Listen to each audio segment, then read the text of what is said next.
बिस्मिल्लाहिर्रहमानिर्रहीम। अस्सलामु अलैकुम वरहमतुल्लाहि वबरकातुहू। उम्मीद करती हूँ कि आप सब अल्लाह रब्बुल इज़्ज़त के फज़ल व करम से खैरियत से होंगे। मैं हूँ आयशा बिनते अब्दुल्ला और आप देख रही हैं आयशा बिनते अब्दुल्ला इस्लामिक चैनल। मेरी रिक्वेस्ट है वीडियो को एंड तक ज़रूर देखिएगा। अजीज सामियात, आज अल्लाह रब्बुल इज़्ज़त ने मुझे जिस मौजू पर लबकुशाई करने का मौका दिया वो है मुझे जीने दो। दुआ है कि अल्लाह पाक हक और सच बयान करने की तौफीक अता फरमाए और गलतियों से दरगुजर फरमाए। मौजू का आगाज करते हैं। अजीज सामियात, रसूलुल्लाह सल्लल्लाहु अलैहि वसल्लम की मजलिस में एक औरत आती है और एक अजीब सवाल करती है, ऐ अल्लाह के रसूल, मैंने जिना किया है और मैं चाहती हूँ कि आप मुझे पाक कर दें। आप सल्लल्लाहु अलैहि वसल्लम ने उससे फरमाया, वापस लौट जाओ।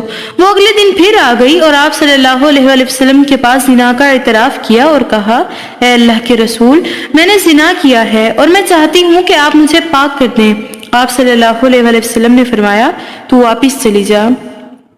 अगले दिन वो फिर आ गई और आप सल्लल्लाहु अलैहि वसल्लम के पास जिना का इतराफ किया और कहा, ऐ अल्लाह के नबी, आप मुझे पाक करें, शायद आप मुझे वापस लौटाना चाहते हैं जिस तरह आपने माइस बिन मालिक को वापस लौटाया था। अल्लाह की कसम, मैं जिना की वजह से हामला भी हूँ। नबी करीम सल्लल्लाहु अलैहि वसल्लम ने फरमाया, तू वापस चली जा, यहाँ तक के बच्चे को जन्म दे।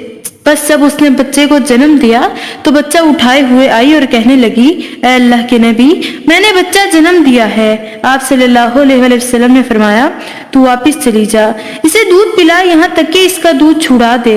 जब उसने दूध छुड़ा लिया तो बच्चे को उठा कर लाई, जबकि बच्चे के हाथ में रोटी का टुकड़ा था और कहने लगी, ऐ अल्लाह के नबी, मैंने इसका दूध छुड़ा दिया है।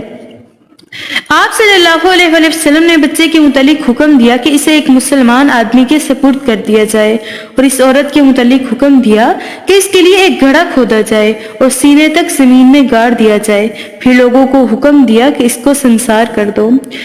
सैयदना खालिद बिन वलीद रज़ी अल्लाह ताला अन्हु एक पत्थर लेकर आए और उसके सर पे मारा।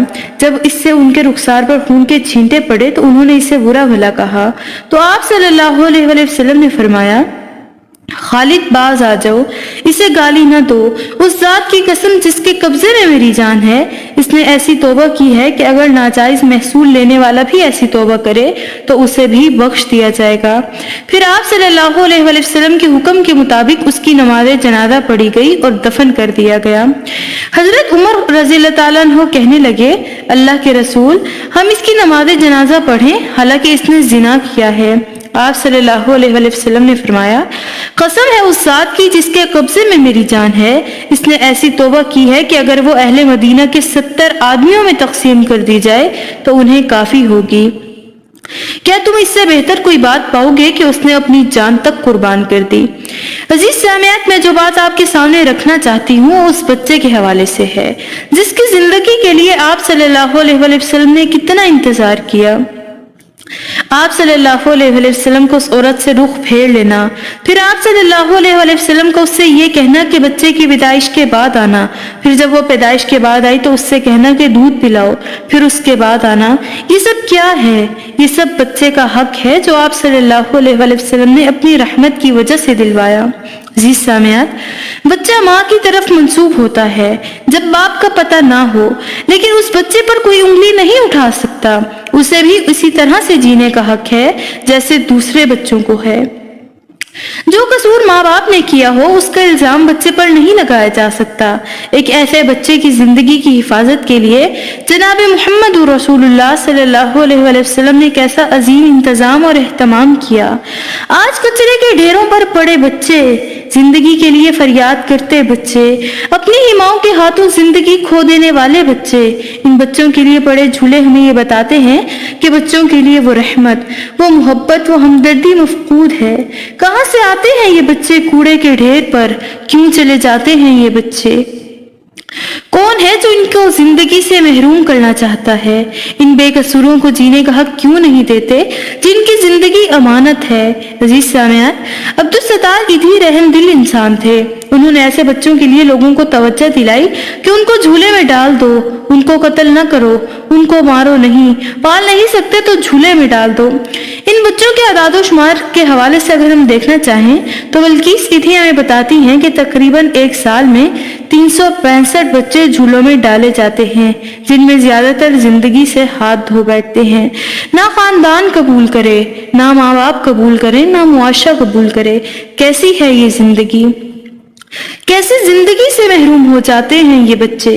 پیچھے مڑ کر دیکھیں تو وہ افراد جو کل خود تو ماں کی گود میں پلے تھے، وہ اپنے وقتی لطف کی خاطر اللہ تعالیٰ کے قانون کو توڑتے نظر آتے ہیں۔ آج ماں کی گود سے جھولے میں پہنچنے والے بچے کس حال کو پہنچ جاتے ہیں کہ سدا ہی باپ کے نام سے محروم رہتے ہیں۔ وہ رحمت، وہ شفقت، وہ محبت، وہ خیر خواہی، وہ خدمت کا جذبہ جس کے تحت ان کی پرورش کی جاتی ہے، یقیناً اللہ تعالیٰ اس کا اجر دینے والا ہے۔ لیکن سوال یہ ہے کہ ماں باپ جن کا دل فطری طور پر بچے کی محبت سے بھرا ہونا چاہیے، کیسے خالی ہو جاتا ہے؟ ان کے دل میں سنگدلی، شقاوت کیسے ذر آتی ہے؟ تاریخ کے اوراق پلٹ کر جب ہم دیکھتے ہیں تو ہمیں رسول اللہ صلی اللہ علیہ وسلم کی مجلس میں آنے والا ایک ایسا شخص ملتا ہے جو آپ صلی اللہ علیہ وسلم سے کہتا ہے، اے اللہ کے رسول، میں تجارتی سفروں پر جاتا تھا، کافی دیر تک باہر رہنا پڑتا تھا، پھر یوں ہوا کہ میری بیوی حاملہ ہوئی تو میرے پیچھے سے بچی پیدا ہوئی، اس نے میرے آنے پر بچی کو چھپا لیا، پھر تو یہ روٹین ہی بن گئی۔ جب میں گھر میں ہوتا تو بچی کو ہمسایوں کے گھر پہنچا دیا جاتا، اور جب میں گھر سے چلا جاتا تو بچی واپس گھر آ جاتی۔